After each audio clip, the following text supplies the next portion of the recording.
Good morning. Welcome to morning meditation. We've gone to the book of Psalms.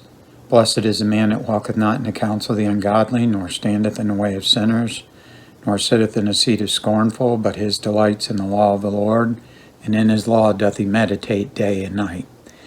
And last time we met, we talked about not walking in the counsel of the ungodly. This morning, we want to talk about nor standing in the way of sinners. Now, I know it's not real popular to preach against sin today. Many churches have renamed sin, try to reclassify it, but I want to remind you that Psalm 12 says, "Forever, O Lord, thy words are settled in heaven." These aren't old-fashioned, out-of-date. As I always say, there's an eternal Word of God. If Jesus Christ is the same yesterday, today, and tomorrow, His Word is the same yesterday, today, and tomorrow. So what does that mean for us practically? That means for us practically that when we face a sin situation, number one, we need to take care of our own sin. Number two, let's not judge others. Number three, let's judge everything according to the Word of God.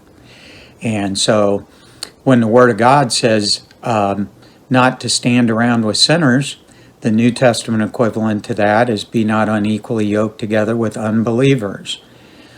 Too many Christians hang around unbelievers, participate in the behavior of unbelievers, and then they wonder why God's not blessing their lives. Now, what am I talking about specifically? Well, let me give you a good example. Christians say, I can go to the bar, I'm not going to drink, the other people are drinking, I'm just there to sing karaoke. Well, what in the world are you doing in the devil's place with the devil's company, trying to sing songs that please the flesh, and then think that by going to church Sunday morning and singing that you're pleasing God? A double-minded man is unstable in all of his ways. Number 4, that means you don't go out and get rid of all the unsaved people you know in your life. Jesus told us in the book of John, He put us in the world, not to be of the world, but to influence the world toward Him. And so, fourthly, for each one of us, we need to decide to be that light and salt that God has called us to be. That we don't allow the world to influence us, but we're there to influence the world. And when worldly people do worldly things, we're not to be part of that. And you don't need to be a Pharisee. Just say, hey, I'm a Christian, I can't do that, but how about we do this instead? Every year we have a wild game dinner. Every year we get phone calls. Oh, can I bring my own alcohol? No, you can't. Why? Because if you go through the Bible and do a Bible study, there's over 75 verses that talk about alcohol and its corrupting influence and how it represents sin and the wickedness of sin, the association of sin.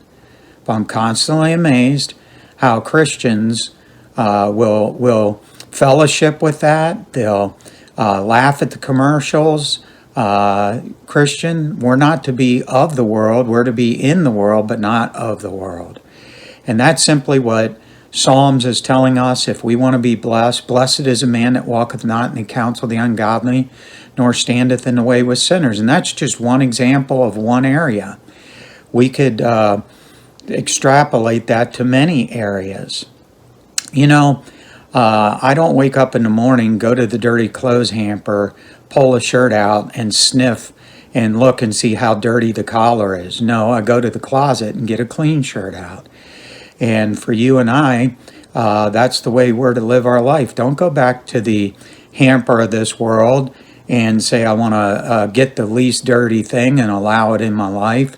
No, we need to have the water of the Word of God cleaning our hearts and lives, putting clean, fresh clothes of the Bible on, of prayer, walking with God, being a witness for God, so that we're influencing the world. Lot was a terrible influence. His children ended up being consumed in Sodom and Gomorrah because he was not the testimony he should have been. Let's make sure today we're the testimony we ought to be in everything we say, everything we do, and everything we influence. God bless you and have a wonderful day.